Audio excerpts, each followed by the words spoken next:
So I know here in California we got a pretty thick history. It might not seem like it, but we were actually, I heard, home to the biggest mine in the world at one point. Is that true? Yeah, that's actually true. The Vesta 4 mine was the largest coal mine in the world, both by length of the underground shaft and coal tonnage produced. That mine was founded in 1904, and it was joined with the Vesta number 5 mine underground. That's what made it the largest mine in the world. Here at the California Historical Society, they have in their possession a keystone from one of the Vesta 4 portals. Where did the name Vesta come from? So it's interesting, we did some research and we found that the name Vesta is named from the Roman goddess Vesta, and she was the goddess of the hearth and home. And the founders, owners of Vesta 4, which is the James and Laughlin coal company, steel company, they named it that to pay homage to the goddess Vesta and symbolize coal, health, home, heating of the hearth. So, neighboring our town, we have Coal Center. Is there any significance to that? Yeah, it's not just a coincidence.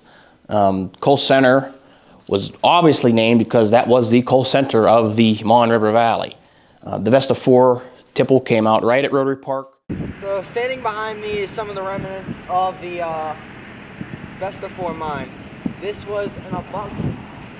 It had a cart system on the top of it, which would take coal from the mine to the tipple. And I'm standing here next to Rotary Park in 84 lumber, as you can see. In 1905, the mine produced 1.4 million tons of coal, and the tonnage increased every year. It peaked in 1926 at 2.1 million tons of coal in a single year, and that's equivalent to 42,300 railroad cars at 50-ton capacity.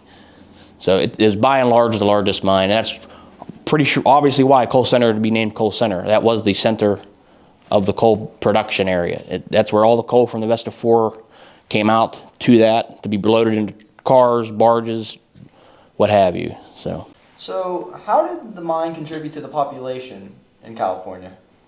Yeah, so a lot of people, I'm sure, wonder, why did my family come to California, Pennsylvania, of all places, from Italy, Germany, France? We came to California, Pennsylvania, really. The largest coal mine in the world was here. They knew they would have jobs to work, to provide for their families. These are hardworking immigrant people who had terrible lives in their home countries. They needed something new. Any risk that they could take to better their families and themselves was worth it to them. So they traveled across the ocean to New York City, and then they dispersed throughout the country. A lot of them landed here. The entire Mon River Valley, from Vesta number 1 through Vesta 7 in Fredericktown, was all populated thanks to the immigrants. That's why this melting pot area of Pittsburgh is what it is, because all the immigrants came here for the coal. So speaking of immigrants and family in the area, the whole reason that my family, the DeFlippo family, is here in this town is because of Vesta 4. So I wanted to check the payroll records to see if I could find my ancestor. And as a matter of fact, my great-grandfather is listed in here. His name was Filippo DeFlippo, kind of redundant. In American, we would say if we Americanize that from Italian, it would be Philip. So Philip came here around the year 1916, and you can see he was hired in April. Worked in Vesta 4, and his job was listed as a timberman.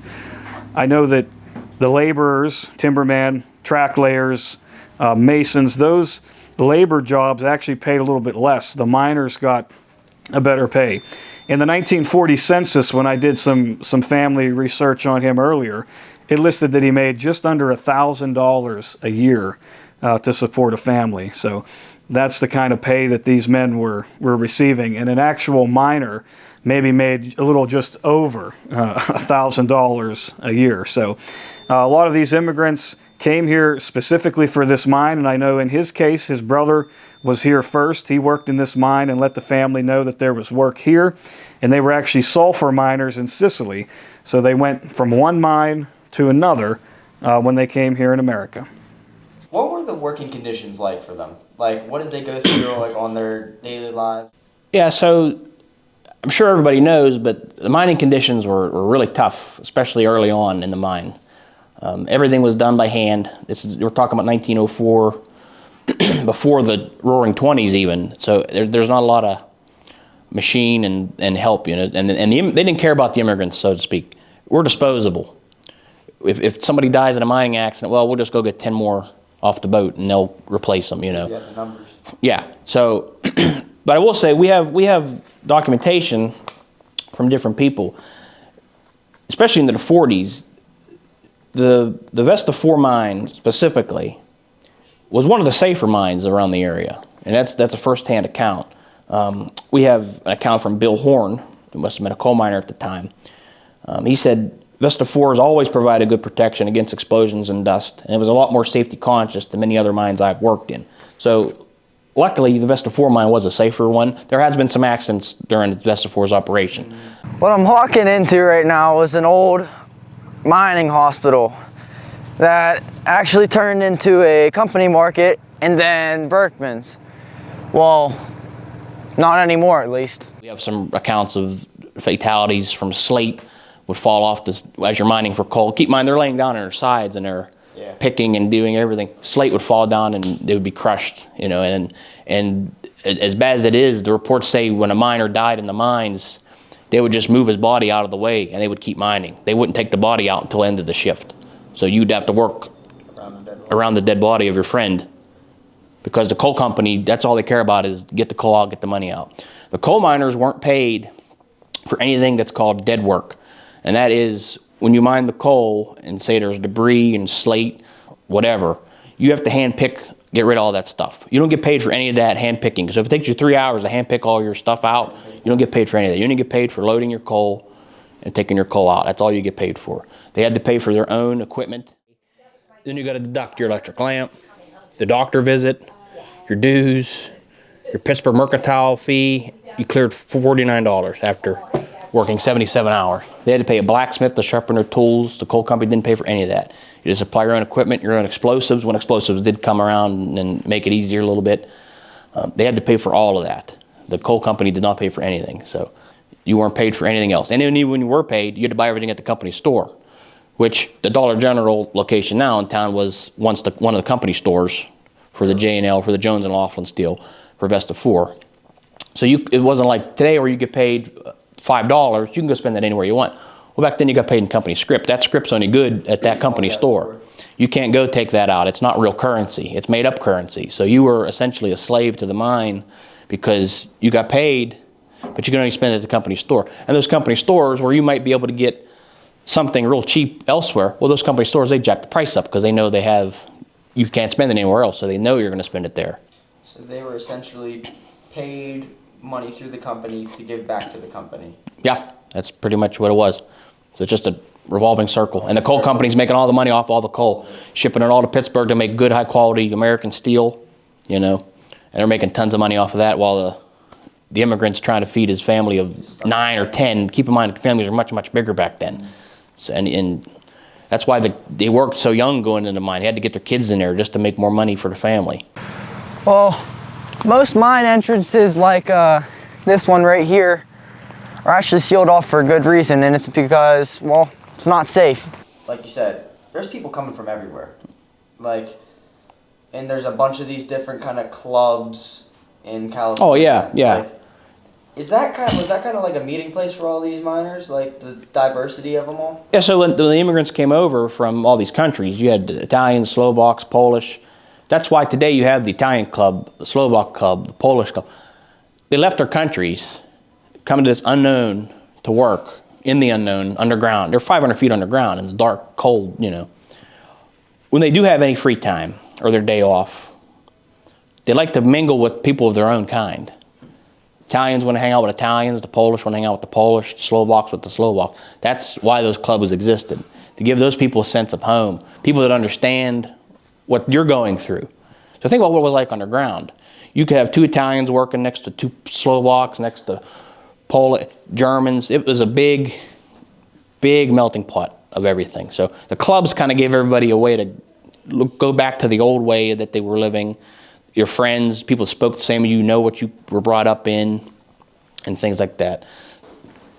Take me more towards the 40s and 50s and that newer technology. Yeah, so the early days, as we discussed, was incredibly rough for the coal miner. Luckily, as technology advanced, and it wasn't because the coal mine owners wanted to be safer for the coal mine worker. It was because hey, the machines can do a lot more work, a lot faster. And the machine doesn't complain. So machines came in and it made the coal miner's life a little easier. Like today we have long wall mining where the tracks are built underground, the long wall, everything's pulled in, it's mined out. You're not laying on your side, like in the 1904, they're crammed down in there with no, in the 40s, 50s, we have ventilation shafts for airflow. We have like that one account I read earlier. The Vesta 4 mine was one of the safer mines. That was from account from the 50s. So I was walking around here and I happened to pass by some books. One was talking about like a coke mine and coal mines. Is there any similarity between the two?